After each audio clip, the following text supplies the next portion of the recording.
Hey, how's it going, Dar? Howdy.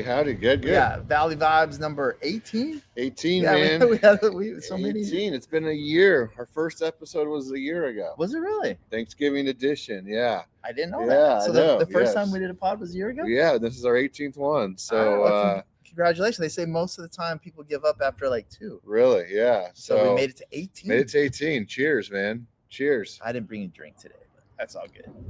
So what do you think? Got my iced coffee. What do you think of the shirts? Yeah, we got the new Jays, man. Thanks for getting these. These are little jerseys. I was hoping they were going to be like pub crawl cover-ups. Yeah. To wear when it gets cold at the pub crawl because the last hour. But none of us made it. No, they went good. Yeah, nobody made it to the night. No, we haven't talked to you guys since the pub crawl. So thanks for coming out and supporting. We raised a lot of money. We $17,000 for Alyssa. We actually sold out of shirts. Full 100 shirts, so that's a good problem to have. I had to order extras, and it was a huge success. I feel like every year it's like better and better and better, and it was really cool. I was here Friday, and everybody was super chill and cool about, oh my goodness, you guys ran out of shirts, and it was sorry, Ben did an awesome job. Shout out to Ben. Yeah, Ben did great, man. He was our MVP. He was really good that day, letting everybody, but to have all that shirts gone. I've been here before, where there's boxes of shirts leftovers. Yeah, we usually have way too many leftovers, so it was a good problem to have. Yeah, that was really neat. And kind of to play off that, we have our coat drive coming up for Gilbert Elementary, so I've been posting about that. It's for underprivileged kids in Gilbert Elementary. There's an Amazon link. It's super easy. They're like $20 jackets. You can click it delivers to the office. And we're going to go deliver those coats like early December because it's starting to get cold around here, obviously. So, we do that every year. It's Whitney's old school. So appreciate the coats, and hopefully we get some more here. Yeah, I had to joke today because we got a couple boxes. And Amazon, Amazon boxes, they just keep coming. Yeah, it's good. So keep them coming. It's a great way to help us out. Just click on Amazon, send us a coat. Yeah, Dar will get it here at the office, and absolutely. If you need that, we'll put the address in the comment section. There you go. So you'll be able to see the address of where to send the coats, and then you can also send us cookies. Yeah. You can. I like chocolate chip cookies. Chocolate chip cookies, and then we had last thing before I forget, we have our annual Santa photos with Santa here at the office in the yard. This will all be decorated for Christmas. Santa Claus is coming, and bring your kids, your pets, or just come and get your picture. We're going to have some drinks, some hot cocoa and whatnot, and get your picture taken. It's free. It's next Saturday. And I forget the time, but just message me, and it's in the afternoon. December 6th? That's a Saturday. The Saturday. Yeah, because Monday is the 1st. So, it's the 6th. Yeah. All right. That sounds good. Because the 13th is the Saturday prior to that. Yeah. All right, cool. December 6th, we got cookies with Santa. Yeah. All right, man. I got some questions for you, man. So there's a lot of chatter about the 50-year mortgage lately. What's your take? I didn't even know there was a 40-year mortgage. I thought it was 15 and 30. Apparently there's a 40-year mortgage. There was a 40 a long time ago when they had like the pick a payment. It was like 30-year. 15, 20, 40 interest only. Yeah. It's been floated around there a couple of times. It doesn't really help. What's your take on the 50-year? Yeah. Too much. It's one of the, you sent me the meme where like they come up with some strategy that's going to totally, no, it doesn't do anything. Yeah. It's like nobody buys a car with 120 month payment. You buy SUVs with 100-month payments. You 5 years later, you still owe way more than the house. That isn't going to help anybody. The only thing that's going to do something to the affordability is to make more money. Sorry, you got to make more money. That's good. Yeah. All right, that's good stuff. I'm not worried about it. That's not going to help anybody. What is something you wish every buyer knew before applying for a loan? Thought that was a good one because we've got a lot of first-time home buyers. I think that you really, when you're buying a house, there's a lot of moving pieces, and so that I think the one thing I would want them to understand is that it does take a team to buy a house. It's unlike anything else you've ever bought. Yeah, it's not like buying a car. It's not like buying a coat. It's not like buying a trip. Like there's multiple people involved, and all those people get paid, and all those people are there to help you. So good information to us helps you. Bad information to us hurts us. Yeah. So give us good information and we will take care of you. Yeah. What's something in lending that nobody sees that makes a huge difference? Probably the part that nobody realizes is the processing part of it is very important. So you need to have a good processor. You need to have a good title team, and then your team working with the lender, working with the realtor. Like those three people make the whole thing go. And if they're not in sync, and if they don't like each other, or if they don't know each other, like you're going to be at the bottom of the list, because the good people that are in title and escrow, they have good people that they work for. Yes. And if you want to be with them, then you need to give them business and you need to be on their radar. Yeah. If you're just left to the wind, you might be at the bottom of everybody's list. And then therefore, when things come up, like they always do, like I want to close early, or I want to close on a Friday, or I want to close on Wednesday before the holiday. You know who's taking care of me the Wednesday before the holiday? The people that I've done business with all year. I'm laughing inside because I literally had this conversation today with the team member, and she has a listing that's closing tomorrow. She has a bad title company, not our title company. She has a bad lender, not our lender. It's not her lender. She's a listing agent, the seller's agent, and it's a disaster. And I'm like, you just got to over communicate. You got to be a bulldog. You got to just rattle everybody's cage, just get on them, hammer them. So, you got to have a good team. So to have bad lender and title is a bad mix. Usually And oftentimes it's not that these other people are bad. It's that there's a pecking order. When you go to Disneyland, you get the front of the line pass. Being with me or with my title company, I'm going to get you the front of the line pass. True. Yeah. And so going to Disneyland on a busy day is no problem with me. Yeah. Because I got front of the line passes. I got Mickey pass. Yeah. So, if you come with us, you got the DAR pass, you got the VIP, Elliot pass. Yeah. We've done business for years and years and years. We're in groups and these people are our friends. Yeah. We can call in favors. So when we need to get stuff done, we're not at the bottom of the list. Yeah. Yeah. And that's good. It's a relationship business. It really is. And for sure, you can say whatever you want for someone going somewhere else for $300 or $400. They're going to end up paying for that. Yeah, you get what you pay for. I just had another conversation with another teammate about flat fee listings, and that you get what you pay for. And I'm not just saying that. And I don't think AI is taking over either one of our jobs, because all the shit we deal with is a lot on deals when they go south. Okay. I don't want to ramble too long. Next question. You can keep this one anonymous, but what's the strangest thing you've seen on a loan application? Strangest thing I've seen on a loan application? Yeah. Probably the strangest thing I see on a loan application is going to be just debts that the other spouse doesn't know about. That's it. Like that. Yeah. That's probably the one that you see the most. Is one doesn't know that there was one that there was like a teeth. They paid for someone's teeth in the family. Oh, okay. Just weird debts that you haven't told the other person that you may have co-signed for. Okay. But I was like, what is this? It was like a weird, we get credit inquiries. And so when the credit inquiry comes up and there's no new debt that goes with it, I had to ask, like, what did this debt go to? I don't never even heard of this inquiry. Like, what was it? And she's like, I paid for my dad's teeth. And I was like, oh, wow. Yeah. It was like, like $20,000 for her dad's teeth. And it was. I didn't know. So, yeah. Okay. So makes sense. It's some interesting things there. Okay. Last one for this kind of like behind the scenes lender life, but tell me about a borrower who surprised you in a good way.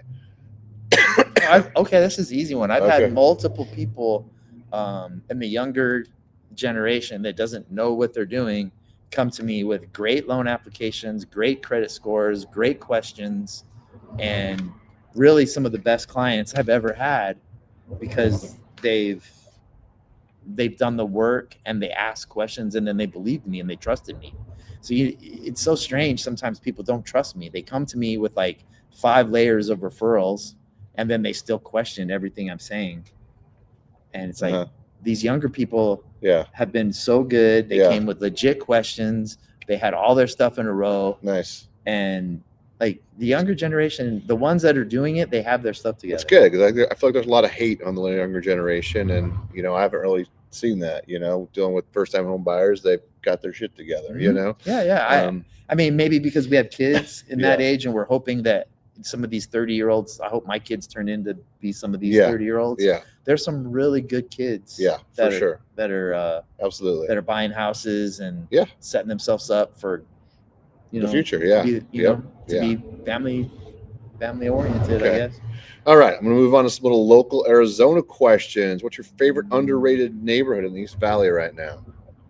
Oh, we talked about this. I think it's Dobson Ranch. Dobson Ranch. It's a good one. I love Dobson Ranch area. I think it's underrated. I think it's going to make a comeback. Great driving range, by the way. I think they got. I think they have a lot of good things that are built in there, and we know it because we are from the valley, and we know it's going to come back. And I just remember Dobson. Had Fiesta Mall. It had all the best food. It had Macayo's is right there. It had everything on Guadalupe. And everything, man. And I don't know. I just like Dobson Ranch. I think it's an underrated. I like it. I like it. That's a good one. Okay. Best local spot for coffee, tacos, or happy hour? Restaurant, whatever. My favorite coffee shop that no one knows about is Mission Coffee. Okay. Heard of that. I haven't been there. I don't see a lot of people talking about it, but I like it. They have some really cool stuff, and the manager there, Chip, is he's legit. Okay. And he like really cares about coffee. Like he knows where it's from, why it's roasted, how big the grinds are. Like he's told me all this. So I like Mission Coffee. I like the Bistro. Doreen and I go to the Bistro. Where's that? It's on Chandler Boulevard and Val Vista. Okay. Next to Blue 32. Okay. Yeah. There's Blue 32. Isabella Amore. Yeah. Shout out to Tim. What's up, Tim? And so if one of you can go to Mexican, Blue 32, love Blue 32, or the Bistro. And the Bistro's kind of to try it. I haven't been there. It's loud. It has a cool bistro board, I think it's called. It has a bunch. It's like a giant charcuterie and coochie board. Yeah, charcuterie board, and it's good. Okay, I like it. So it's a good place if you have like a couple. You're going on two couples going to dinner. Little date night. Okay. You're a native like myself. What's something only a true Arizona native understands? Ooh, true Arizona native only understands probably. That's a good one. It is, right? I mean, a true Arizonan is probably used to old people traffic. Yeah, I was thinking that. Right now, when I drive home, I got to drive snowbirds, home. Right? There's going to be these snowbirds, and you're just left lane going 30 miles an hour. Or it's like they're all of a sudden using GPS to drive, and then all of a sudden the GPS tells them to turn right, and they just turn right. No blinker, no warning. You got to be ready to drive here. You got to have your head on a swivel. Yeah. Because driving here is no joke. Yeah, the snowbirds are not the best drivers. This is a pretty easy one. How different is the East Valley today versus when we grew up? We just met a mutual friend, Dave Sittner, for his 50th birthday, and it was great reminiscing with all those guys about. Yeah, I just think people don't understand how small town Chandler was. Yeah, Ryan Ramirez said South Chandler. Oh, you live in the new South Chandler, not South Chandler. Yeah, so it's like there's this new South Chandler. There was one high school. Yeah. So if you were from Chandler, you went to Chandler High. Yeah, that was it. And now there's all these high schools and 6 high schools, and so charter schools, and it used to open enrollment. Basically, Chandler was like Sholo. It was small. Yeah. It was just in the valley. No freeways either. No freeways. Yeah. It had 60 was the closest freeway. It had one mall. Yeah, 8 just miles away. Yeah. And like everything was. You had to go to Mesa for everything. It felt like, I think and now everything is like, this is like a whole new. Yeah. I always joke when I go to Queen Creek, when you get to Hawes and Queen Creek, it turns into a T, and it has this weird stoplight. It has like a 3-way stop. I call it Narnia. It's like you're going into the Lion, the Witch, and the Wardrobe, and you drive. Once you go past the other side of this into Queen Creek, I don't know it. It's all different. I don't know where the roads go. I don't know how the neighborhoods are set up. If you told me to go find a QT in Queen Creek. Once I get to that spot, I don't know. Narnia. It's Narnia. I'm like, where are you going? I'm going to Narnia. Okay, that's good stuff, man. That's fun. Okay, these are kind of realtor lender dynamic questions here. Where do realtors and lenders screw up communicating the most? This kind of ties back into what we were talking about a little bit ago. I would say most of the time they screw up in the negotiations of the Binzer. And so, like, for instance, you guys the credits, and like I'm getting too much credit. It doesn't really benefit the borrower sometimes. And so there's just the way that you see the house flowing, and then the person doesn't want to fix anything, and now I got 5% in seller credit. Like, what can I really do? Like, it can only buy the rate down so much. It only helps so much. So I just think credit sometimes, and closing dates. Yeah. Okay, that's good. What do you wish more realtors did to help loan timelines? I think probably tell them that the title company needs documents too. So this last one, I was so fast that I beat the title company, and the buyer didn't realize that what I was doing was separate from the title. Excuse me. And so sometimes the title has documents that they need from you to verify your name, and they think, well, I already gave that to Elliot. And so I just think telling them that the title officer is just as important as me. Okay, good. Okay, he doesn't know these questions, by the way. These are ChatGPT. I kind of cherry picked the ones I liked, but he just, so you guys know, he didn't know these. Okay, this one. What do you think I do differently than other agents you work with? Oh, you make it personable. Yeah. Like it's 100%. You're trying to find out what they're doing for fun and how can I have fun with them. You know, I see our clients in and out of different. I mean, someone was asking me this weekend, how did Brian Gloder get to my tailgate? Yeah. I was like, well, he worked with Aaron Howardell. His brother worked with Aaron Howardell. We sold his brother a house. His brother moved here from Missouri, and then we met him through fantasy baseball, and then we do fantasy football and fantasy basketball and parlays we cook up. And his son, you know, so it's like you took one guy from Aaron Howardell's referral and we turned it into 4 friends. So you do that better than anybody. That's good to hear, man. I appreciate that. Like, how do you know this guy Brian? I'm like, well, I know. I met him from his brother. And then Darwin referred me him, and we did a loan for his brother. And then his brother moved here from Missouri. And then he joined. You know, we needed a fantasy football tailgate guy, and now he's there at the tailgate like 3 times a year. Yeah, that's great. He was just there, right? Yeah, he came this week. What makes a lender realtor relationship actually work? And most of it comes down to just understanding, taking the time up front to have a good plan of like what everybody's big goal is. Like I was just late for the pod because I was making sure that I understood enough of her overall plan. You know, it's not, the plan isn't just for me to get paid in 30 days. A realtors or a client? Client. This was a client of mine that's buying a house. I'm doing a refinance for her too. And so she's technically buying the house cash, but going through the whole process of finding out really what her goal is so that we're not 3 weeks down. It's like we do a really good job up front, and I think you do a really good job of that. So at the end, we're closing what they want, not what we want. What we want, yeah, for sure. No, that's good. Okay, I got some Valley Vibe hot take questions. Hot take: are interest rates actually the problem right now, or is it inventory?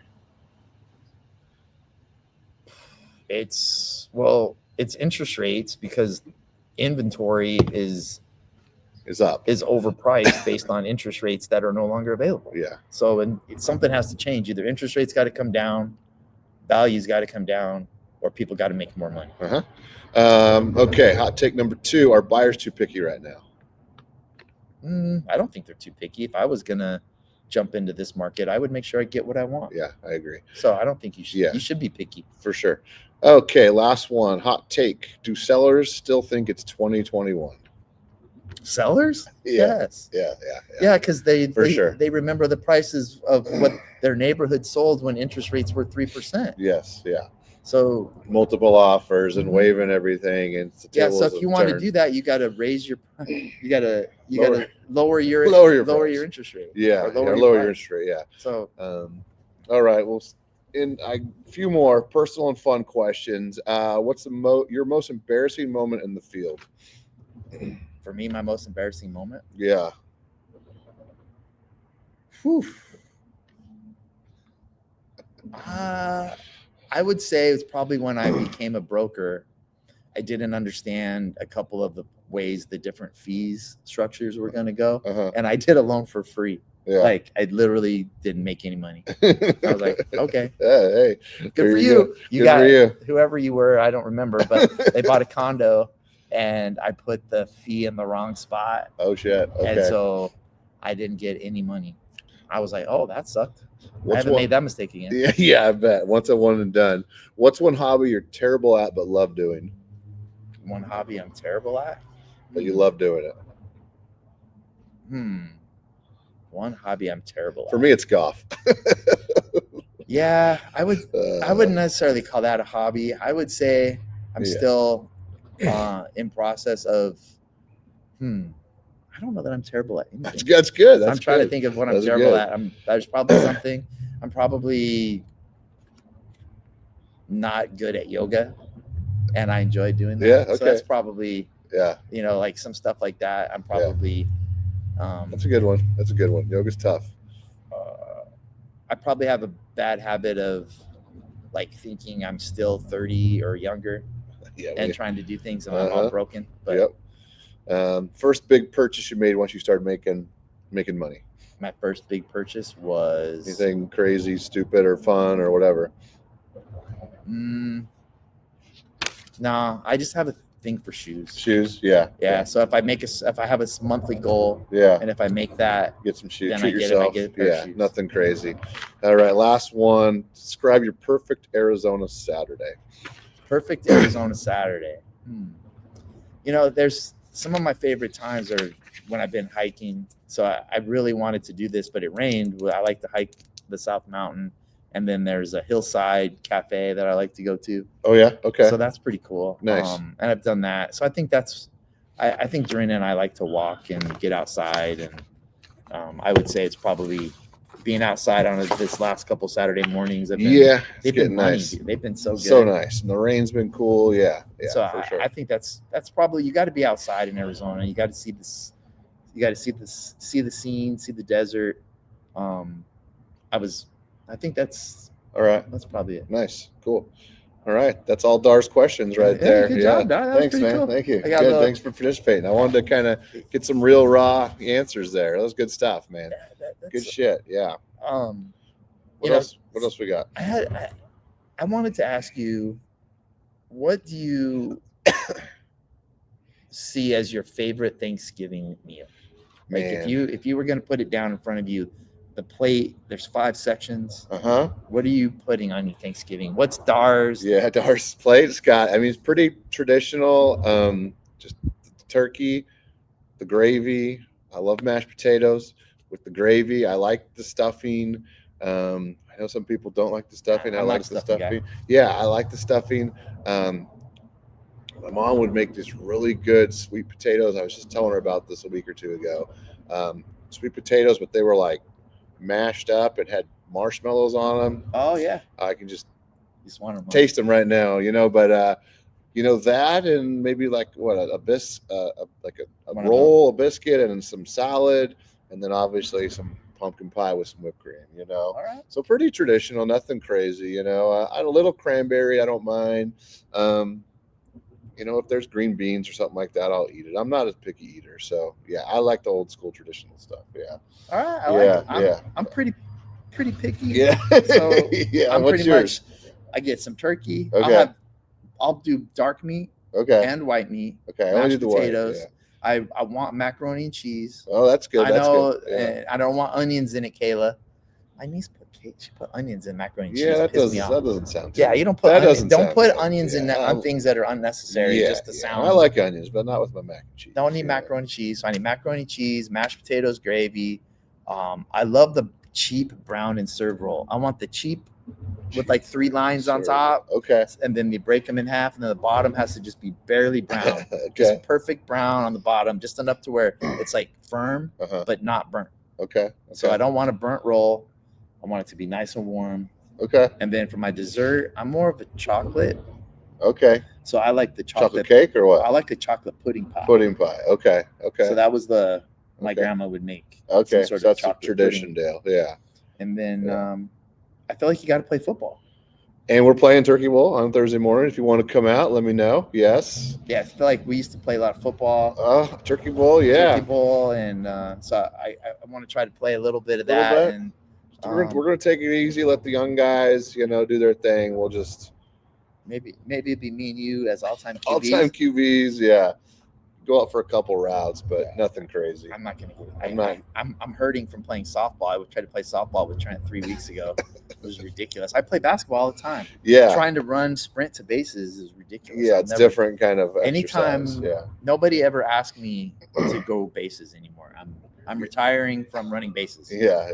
No more bases. I'll run for whatever reason. I can run up and down a basketball court. For sure. But no more base running. No more base running. That was awful. But it's pretty good, man. Good. I'm excited for the weekend, and we got the big Devils game. Yeah, I love this weekend. This is one of my favorite weekend of the year. I mean, football. You got Wednesday night, you can go do stuff, whatever. You got Turkey Bowl, or Thursday morning, you got football all day, and food, and then Friday's the game. Yeah. We got NFL on Friday. It's like a long week. Saturday college football, Sunday NFL again. It's a great weekend. Yeah, I'm excited. Yeah, me too. And it's like it's one of these things too where it's like the signal of like this long year, and now it's like finally gonna like the holidays are forced upon you. Yeah, it's a late Thanksgiving this year too, so it's gonna be after this. Christmas comes. It's coming quick, man. Like 3 weeks later, you're gonna be at Christmas time. Yeah, it's coming fast, so got to start shopping. All right. What else, man? Suns are buzzing pretty good right now. ASU's looking good. Cardinals not looking too good. But I appreciate all the calls, everybody. I'm sure you're getting blown up. I get blown up. Everybody wants the Cardinals to be good. I know. We do. You just got to give it a year. It's gonna be okay. Everything's fine. This is not the same old Cardinals. We didn't bottom all the way out. Just our floor has been raised. It's just I thought there was going to be a bigger bump. I thought they were going to be. So I thought, but we've had a lot of weirdness. We're flushing out a lot of bad things. Coach going to make it next season? GM? I think it's still to be determined. I've been telling everybody from the beginning I wanted to go to week 14. I wanted to be 7-7 going to week 14 and then see what happens.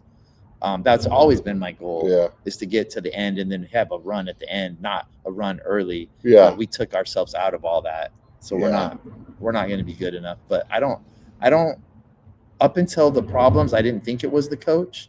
But now that we have all the problems, he's not solving any of them. Yeah, I think he's losing the locker room. And I think he's a dead man walking. Some of this stuff doesn't look like they want to play or morale's down, I'm sure, but so it's just hard. I mean, if it's hard on us, imagine them. They do. I mean, my thing is lose out and get a good draft pick because the season's over, in my opinion. you know, but I still want to see that the players that we do have, are they worth it? So they got to perform and play. Yeah. But like Walter Nolan has a great first quarter, then he's out. Mm-hmm. It's like we don't have is he good or not? I mean, we're on our fourth string running back, and Harrison gets an appendix removal, and Kyler's out, and Kyler's probably gone for this year, and I don't know. I mean, Clay's Campbell's look good, Buddha's look good. I don't know. It's almost a complete team. That's the best way to put it. They're almost good. And they've lost a lot of close games, but now I just feel like they are finding ways to lose games now that they should be not doing. So. And the same old Cardinals would be the ones that would play a game where it was over by halftime. Yeah. And they would never even look competitive or never have anything. Yeah. So it's better than the old Cardinals, but it's still losing. Still not good enough. And you're seeing the other teams in our division. The Rams look really good. The Niners are still in it. Look, Seattle's And they're a playoff team. You know what I mean? Yeah. Like everyone's a playoff team except for us. Yeah. So it's going to make it a little harder. It's a tough division. But Yeah. I still have confidence. It's just. You feel like we're in a constant rebuild though with the Cardinals, or no? Like every year, it's like, oh, we're gonna do what the Lions did, and we're like pumped. We're like, yeah, let's do that. A little closer. Then, we just didn't have the depth that I mean, but we've got 2 and 3 levels of injuries. We do that, but yes, we're constantly rebuilding, but it's been the Kyler Murray experience in that we never got very high. Like we had a rebuild, and his height was an 8-win win streak that then crashed and burned in 2021. Yeah. And then 2022 was the crap. And then the next year there's the ACL. Yeah. And so it's just been lots hinged on that. Yeah. I mean, number 1 pick and all that. Yeah, for sure. But yeah, we go through head coaches like crazy too. I mean, I was listening to the radio. They said we've only had 2 coaches with playoff experience that we've hired. It was like Buddy Ryan and Dennis Green. Everyone else has not had playoff experience, you know? I don't know what it is. But anyways, Suns look good. Let's get positive. Devils look good. Suns, man. They're fun to watch. They're fun to watch. Them every night. Love Dylan Brooks. They're fun to watch. So they're going to get tested, though, pretty soon. They play OKC, Lakers, and Denver. The next month is brutal. Yeah. If we make it to January, still 500, we're a legit team. Yeah, well, they're 11-7. They're overachieving, something like that. Yeah, they're 11-7. But if they make it through this next month. 500 ball. Yeah, if we're talking the Christmas pod and they're 500 or better. Be happy with that.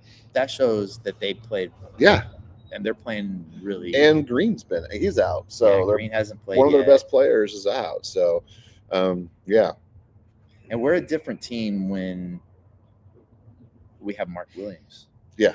So it's like it's very strange how much of active shot making and shot blocking center can be. And so if he can keep playing the way he is, and if that Maluach kid comes along, you have 2 of those guys on the court. Yeah. That's how you beat the OKC guys is be super tall. Big. Yeah. So I think the first version of this super tall team is this Houston team. And we're going to build the next version of it where Booker's our shortest guy out there. And Green's probably involved in that too. Yeah. But then everybody else is going to be 7 foot tall. Yeah. Yeah. We got You're some going to have bigs. three guys that are probably 7 foot tall will be the future of the NBA. Yeah. Big athletic dudes. And so you can't have a point guard that's not able to handle that. Yeah. So they got to be able to shoot. They got to be able to dribble. And you have to be able to be ultra quick. And I think we have that. Gillespie is awesome. Yeah, he's good. Yeah, he's fun to watch. So that game winner was great. If he becomes like a true 6th man or the second where he's not playing as much, and Green is like him but more athletic and finishes with dunks on people, because Gillespie's not really fouling anybody out. So Kevin Johnson had a similar game, but he would foul people out. Yeah. And he could get and finish at the rim. Where Gillespie has to use his speed to back up and shoot a 3. So imagine if that guy's going to the rim, causing all the problems at the rim, fouling people out. Now those guys can't be on Booker like Velcro. Yeah. And it's going to be good. Yeah, they're fun to watch. I like it. Good stuff.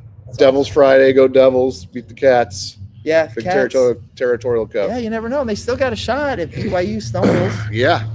BYU's quarterback has a food problem. ASU could be playing for the Big 12 championship game. Yeah, you never know. So somebody needs to send a pizza, Michael Jordan pizza over in Utah. Yeah, that's right. That guy has a flu game. Yeah. And Devils could maybe sneak in there. Hopefully so. They've looked good, man, this year. So good stuff. What else? It's been fun. I think probably my last thing here, Dars, I just wanted to say, I'm thankful for the team and the opportunity that you've given me this year to try new things on them, say things. I can say whatever I want. Yeah, it's been fun. You've given me things in the meeting, time in the meeting. I'm really thankful for that. Yeah. Thanks for doing it. I hope they're getting stuff out of it. I hope you're getting stuff out of it, but I'm definitely growing. Yeah. And I feel good. Like I just wanted to let you know that I appreciate the opportunities that you afford me. And everything that comes with the office and the Darwin Wall Ball So Hard team is it's really been fun for me this year, and I'm looking forward to next year. Yeah, so you got where he does a boot camp with the team that we've done all year, on Mondays every other week, and it's been great, man. So I'm thankful for you for doing it. You're bringing like good, valuable information, and it's been good for not just the team, but for me, and like you said, you as well. So yeah, it's good stuff. And sometimes I don't know that the team always gets what we're doing. Yeah, but I feel like people buy from who they trust and who they like. Yeah, it's not necessarily being the number one person on all these little websites and stuff. But people like us, and I think we're doing good things. No, it's good stuff, man. I just I'm thankful for the opportunity to try things out. Yeah, a lot of people don't have the freedom and the friendships and the to fail. Like we might do something and it totally flops. Yeah, but you know what? I'd rather be in the fight with someone that's trying new things than someone that doesn't have any marks. If you have no marks on you, that means you didn't try. Yeah. So I appreciate that about you. And what this opportunity is. Yeah, thank you. We get to just put stuff out and see what happens. Yeah, and it's so far so good, man. It's working. So I'm looking forward to it. Yeah, thanks for making not making me, but motivate me to do this podcast too. Like this has been a good thing. I mean, I don't know really who all watches it and stuff, but we were at lunch with the guys a few weeks ago and they're like talking about it. So I was like, oh shit, you guys watch it or listen to it, whatever. I thought that was pretty cool, man. So I've heard some people listen to it on the way home to work. Back and forth. They just listen to them, and so they'd rather hear us than Gambo or some other guy on the radio talking and screaming. So there you go. Right on. Good shit. All right, man. All right, buddy. Well, thank you. Appreciate your friendship. Thankful for you. Thanks everybody. Happy Thanksgiving, everybody. Happy Don't eat too much. Yeah. Hey, drive safe. Yeah. Use Uber. Yeah, use Uber. Big DUI weekend, Gobble gobble.